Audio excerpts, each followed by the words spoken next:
اعوذ باللہ من الشیطان الرجیم، بسم اللہ الرحمن الرحیم۔ معزز بھائیوں اور بہنوں، ایک مرتبہ نبی رحمت صلی اللہ علیہ وسلم اپنے مبارک حجرے میں تشریف فرما تھے۔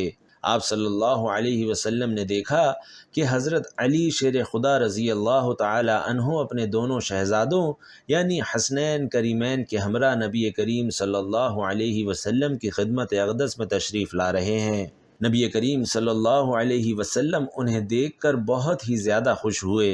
آپ صلی اللہ علیہ وسلم نے دونوں شہزادوں کو اپنے سینے سے لگا کر بوسہ بھی دیا، اور اسی خوشی کے عالم میں نبی رحمت صلی اللہ علیہ وسلم نے فرمایا کہ اے علی، کیا میں تمہیں ایک ایسا عمل نہ بتا دوں کہ جس کو کرنے سے 70,000 فرشتے آپ کی خواہش اور حاجت پوری کرنے کے لیے ایک دوسرے سے سبقت لے جانے کی کوشش کرتے ہیں؟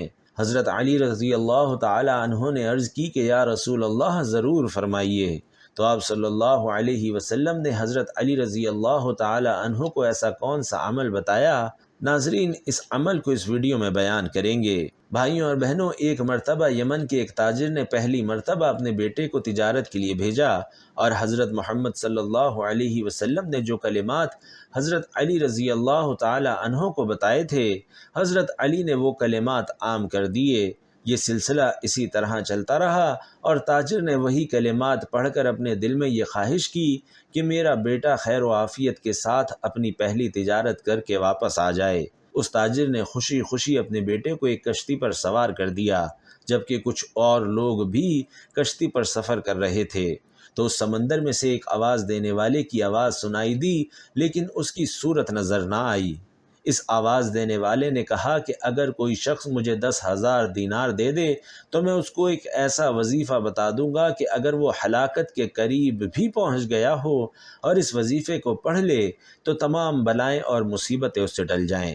اس کشتی کے مسافروں میں سے ایک نے بلند آواز سے جواب دیا کہ میرے پاس آؤ، میں تمہیں 10,000 دینار دیتا ہوں، مجھے وہ وظیفہ بتا دو۔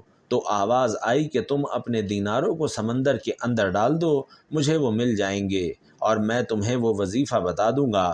چنانچہ اس کشتی کے مسافر نے 10,000 دیناروں کو اس سمندر کے اندر ڈال دیا، تو اس آواز دینے والے شخص نے مسافر کے کان میں آ کر وہ وظیفہ بتایا جو کہ نبی کریم صلی اللہ علیہ وسلم نے حضرت علی سے فرمایا تھا، اور اس مسافر نے بھی وہ وظیفہ سن کر پڑھ لیا، اور یہ مسافر اسی یمن کے تاجر کا بیٹا تھا۔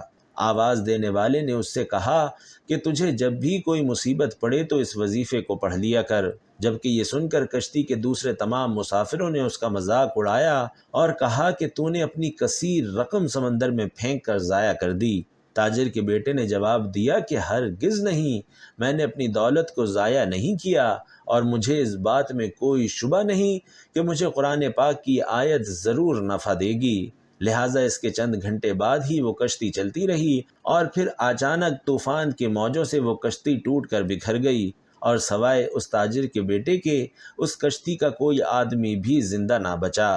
وظیفہ پڑھنے والا وہ مسافر کشتی کے ایک ٹوٹے تختے پر بیٹھا ہوا سمندر کے اندر بہتا چلا جا رہا تھا، یہاں تک کہ کچھ دیر کے بعد ایک جزیرے میں جا پہنچا، اور اس جزیرے میں چند قدم چلنے کے بعد دیکھا کہ وہاں ایک شاندار محل بنا ہوا ہے، اور ہر قسم کے موتی اور جواہرات وہاں پڑے ہیں۔ اس نے دیکھا کہ اس محل میں ایک بہت ہی حسین و جمیل عورت اکیلی بیٹھی ہوئی ہے، اور ہر قسم کے میوے اور کھانے کا سامان وہاں ہے۔ اس عورت نے اس مسافر کو دیکھا تو پوچھا، تم کون ہو اور یہاں کیسے پہنچے؟ مسافر نے بھی اس عورت سے پوچھا کہ تم کون ہو اور یہاں پر اکیلی کیا کر رہی ہو؟ تو اس عورت نے اپنا قصہ سنایا کہ میں بصرہ کے ایک عظیم اور بڑے تاجر کی بیٹی ہوں۔ میں اپنے باپ کے ساتھ سمندر کے سفر پر جا رہی تھی کہ ہماری کشتی ٹوٹ گئی، اور مجھے اچانک کوئی کشتی کے اندر سے اچک کر لے بھاگا، اور میں اس جزیرے پر اس محل کے اندر اس وقت سے پڑی ہوں۔ ایک شیطان ہے جو مجھے اس محل میں لے آیا ہے، وہ ہر 7ویں دن یہاں آتا ہے، لیکن میرے ساتھ صحبت تو نہیں کرتا مگر بوس و کنار کرتا ہے، اور آج اس کے یہاں آنے کا دن ہے، لہٰذا تم اپنی جان بچا کر یہاں سے بھاگ جاؤ، ورنہ وہ شیطان تمہاری جان لے لے گا۔ ابھی اس عورت کی گفتگو ختم بھی نہ ہوئی تھی کہ وہاں ایک دم سے اندھیرا چھا گیا۔ عورت نے پھر سے کہا کہ جلدی سے یہاں سے بھاگ جاؤ، کیونکہ وہ آ رہا ہے اور وہ تمہیں ضرور جان سے مار ڈالے گا۔ چنانچہ وہ شیطان وہاں پر آ گیا، لیکن یہ مسافر وہیں کھڑا رہا۔ وہ شیطان جیسے ہی اسے دبوچنے کے لیے آگے بڑھا تو مسافر نے وہ وظیفہ پڑھنا شروع کر دیا، اور وہ وظیفہ سنتے ہی شیطان زمین پر گر پڑا، اور اس زور کی آواز آئی کہ جیسے پہاڑ کا کوئی ٹکڑا ٹوٹ کر زمین پر گر پڑا ہو، اور پھر دیکھتے ہی دیکھتے وہ شیطان جل کر راکھ کا ڈھیر ہو گیا۔ یہ دیکھ کر اس عورت نے کہا، اللہ تبارک و تعالی نے تمہیں رحمت کا فرشتہ بنا کر میرے پاس یہاں بھیجا ہے، اور تمہاری بدولت مجھے اس شیطان سے نجات مل گئی۔ اور پھر اس عورت نے مسافر سے کہا کہ یہ موتی اور جواہرات اٹھا لو اور محل سے نکل کر میرے ساتھ سمندر کے کنارے کی جانب چلو، وہاں سے کوئی کشتی تلاش کر کے یہاں سے نکل چلتے ہیں۔ چنانچہ بہت سے موتی اور کھانے کا سامان اپنے ساتھ لے کر وہ دونوں اس محل سے نکل پڑے۔ وہ دونوں سمندر کے ایک کنارے پر جا پہنچے، وہاں ایک کشتی بصرہ کی جانب جا رہی تھی۔ وہ دونوں اس کشتی پر سوار ہو کر بصرہ جا پہنچے۔ لڑکی کے والدین اپنے گمشدہ لڑکی کو دیکھ کر بے حد خوش ہوئے، اور اس مسافر کے شکر گزار ہوئے، اور بہت ہی عزت اور احترام کے ساتھ اسے اپنے گھر میں مہمان بنا کر رکھا۔ پھر لڑکی کے والدین نے پوری سرگزشت سن کر ان دونوں کا نکاح بھی کر دیا۔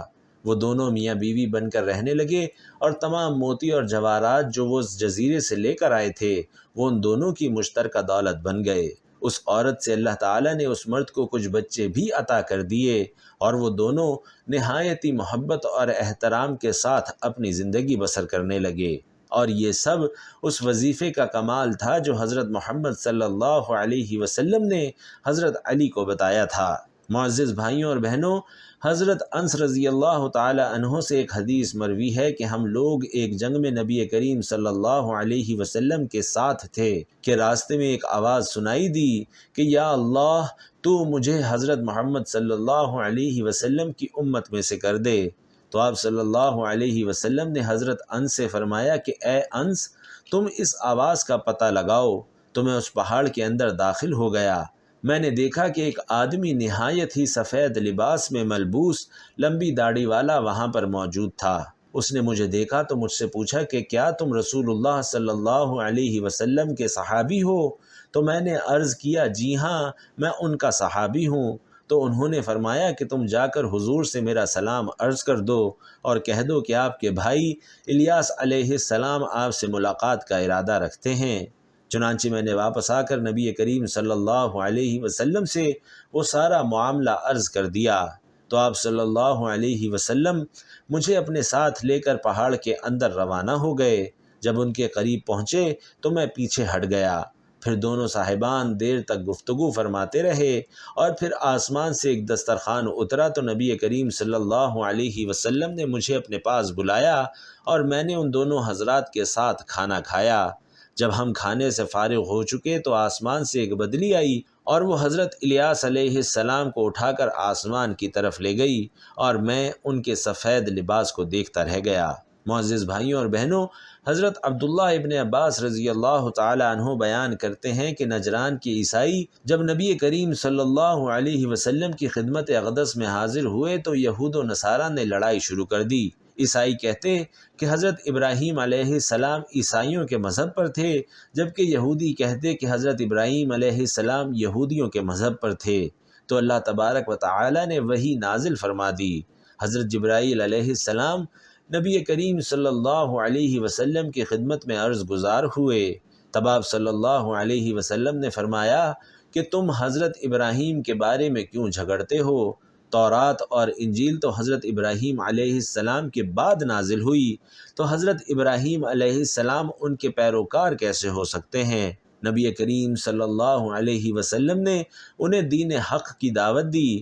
تو ابو رافع قرنی بولا، اے محمد، آپ یہی چاہتے ہیں کہ ہم آپ کی عبادت کریں جس طرح سے عیسائیوں نے حضرت عیسیٰ علیہ السلام کی عبادت کی؟ اہل نجران کا ایک اور آدمی بولا، کہنے لگا کہ اے محمد صلی اللہ علیہ وسلم، کیا آپ یہی چاہتے ہیں کہ ہم آپ کی عبادت کریں جس طرح یہودیوں نے حضرت عزیر علیہ السلام کی تھی؟ تب نبی کریم صلی اللہ علیہ وسلم نے ارشاد فرمایا، نعوذ باللہ من ذالک، نہ تو میں خود کسی غیر اللہ کی عبادت کرتا ہوں اور نہ ہی کسی اور کو اس عمل کی دعوت دیتا ہوں، بلکہ میں تو حق تبارک و تعالی کے سامنے جھکنے کا کہہ رہا ہوں۔ آپ صلی اللہ علیہ وسلم کے الفاظ میں ناظرین اتنی سچائی تھی کہ وہ تمام یہودی آپ صلی اللہ علیہ وسلم پر ایمان لے آئے اور مشرف با اسلام ہو گئے۔ پیارے ناظرین، بنی اسرائیل میں ایک بہت ہی نیک اور صالح بزرگ تھے۔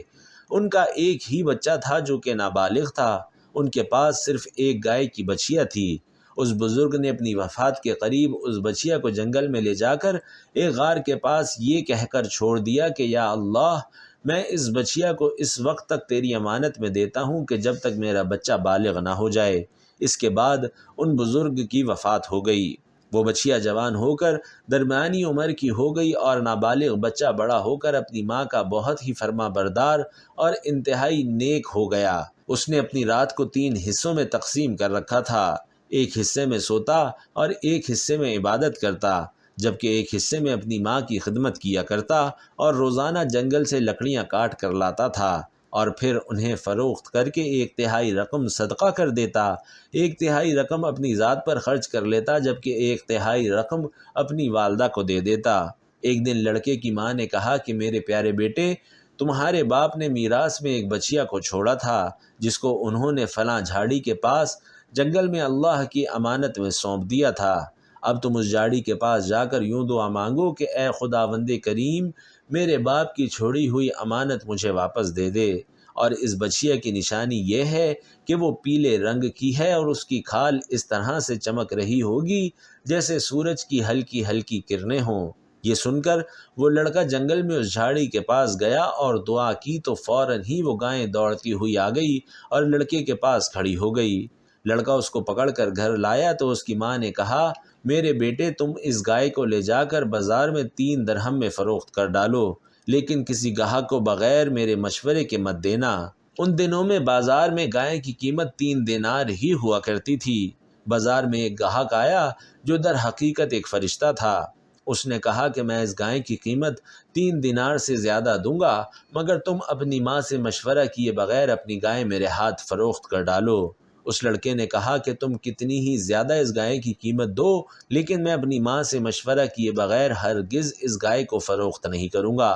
لڑکے نے اپنی ماں سے سارا ماجرا بیان کیا تو ماں نے کہا، شاید یہ گاہک ضرور کوئی فرشتہ ہو، اور اے میرے بیٹے، اس سے مشورہ کرو کہ ہم اس گائے کو ابھی فروخت کریں یا نہ کریں۔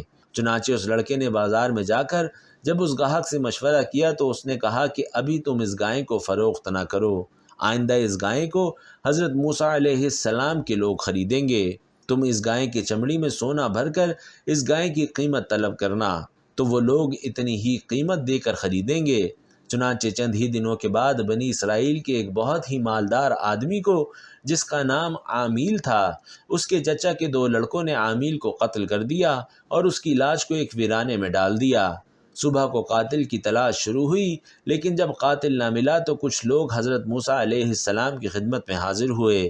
انہوں نے حضرت موسیٰ علیہ السلام سے قاتل کا پوچھا تو آپ نے فرمایا کہ تم لوگ ایک گائے کو ذبح کرو اور اس کی زبان یا دم کی ہڈی سے لاش کو مارو تو وہ زندہ ہو کر خود ہی اپنے قاتل کا نام بتا دے گی۔ یہ سن کر بنی اسرائیل کے لوگوں نے گائے کے رنگ اور اس کی عمر وغیرہ کے بارے میں بحث و مباحثہ شروع کر دیا، اور پھر بالآخر جب وہ اچھی طرح سے سمجھ گئے کہ فلاں قسم کی گائے چاہیے تو ایسی گائے کی تلاش شروع کر دی۔ جب وہ لوگ ڈھونڈتے ہوئے اس لڑکے کی گائے کے پاس پہنچے تو وہ ہو بہو ویسی ہی گائے تھی جیسا کہ ان لوگوں کو ضرورت تھی۔ چنانچہ ان لوگوں نے گائے کی چمڑی میں سونا بھر کر قیمت دے کر اس گائے کو خریدا اور پھر اسے ذبح کر کے اس کی زبان سے یا دم کی ہڈی سے مقتول کو مارا تو وہ زندہ ہو گیا اور بول اٹھا کہ میرے قاتل میرے چچا کے 2 لڑکے ہیں، انہوں نے میرے مال کی لالچ میں مجھے قتل کیا، اور یہ بات کہہ کر وہ پھر سے مر گیا۔ چنانچہ ان 2 قاتلوں کو قصاص میں قتل کر دیا گیا، جبکہ اس بزرگ کا بیٹا جو اپنی ماں کا بہت ہی فرما بردار تھا وہ کثیر دولت سے مالا مال ہو گیا۔ معزز ناظرین، ایک مرتبہ حضرت علی رضی اللہ تعالی عنہ اپنے 2 شہزادوں یعنی حسنین کریمین کے ہمراہ نبی رحمت صلی اللہ علیہ وسلم کی خدمت اقدس میں حاضر ہوئے۔ آپ صلی اللہ علیہ وسلم نے 2 شہزادوں کو اپنے مبارک سینے سے لگایا اور انہیں بوسہ دیا، اور اسی وقت حضرت جبرائیل علیہ السلام وحی لے کر آپ صلی اللہ علیہ وسلم کی خدمت اقدس میں حاضر ہوئے اور عرض کی کہ یا رسول اللہ تبارک و تعالی آپ کو سلام کہتا ہے اور دونوں شہزادوں کو اللہ سبحانہ و تعالی نے جنت کا سردار بنا دیا ہے۔ اس وقت نبی کریم صلی اللہ علیہ وسلم کو اس قدر خوشی ہوئی کہ آپ صلی اللہ علیہ وسلم نے حضرت علی کو یہ وظیفہ پڑھنے کے لیے فرمایا کہ جب تم کسی ایسی مشکل میں ہو کہ تمہیں کوئی امکان نظر نہ آئے تو یہ کلمات پڑھ لینا، اللہ تبارک و تعالی آپ کے لیے 70,000 فرشتے بھیج دیں گے جو وہ کام پورا کرنے کے لیے ایک دوسرے کے آگے لپکیں گے اور ایک دوسرے پر سبقت لے جانے کی کوشش کریں گے۔ حضرت علی رضی اللہ تعالی عنہ نے دست ادب جوڑ کر عرض کی، یا رسول اللہ صلی اللہ علیہ وسلم وہ کلمات کون سے ہیں؟ تو آپ صلی اللہ علیہ وسلم نے ارشاد فرمایا کہ وہ کلمات یہ ہیں: بسم اللہ الرحمن الرحیم، سبحان اللہ و بحمدہ، سبحان اللہ العظیم۔ ان کلمات کو پڑھنے سے اللہ سبحانہ و تعالی مدد فرماتا ہے، لہٰذا تمام مسلمان بھائیوں اور بہنوں سے میری گزارش ہے کہ جب بھی آپ کے بچے کہیں باہر جائیں یا کسی بھی مصیبت میں مبتلا ہوں تو یہ کلمات ضرور پڑھ لینا۔ انشاءاللہ تبارک و تعالی آپ کو اللہ سبحانہ و تعالی کی مدد ضرور پہنچے گی اور ان کلمات کو پڑھنے والے کی ہر حاجت اور خواہش کے لیے 70,000 فرشتے اس کے معاون ہوں گے۔ اللہ تبارک و تعالی سے دعا ہے کہ نیکی کی بات کو سننے، سمجھنے اور اس پر عمل کرنے کی طاقت اور توفیق ہم سب کو مرحمت فرمائے۔ میرا سنانا اور آپ کا سننا اپنی بارگاہ میں قبول و منظور فرمائے، آمین یا رب العالمین۔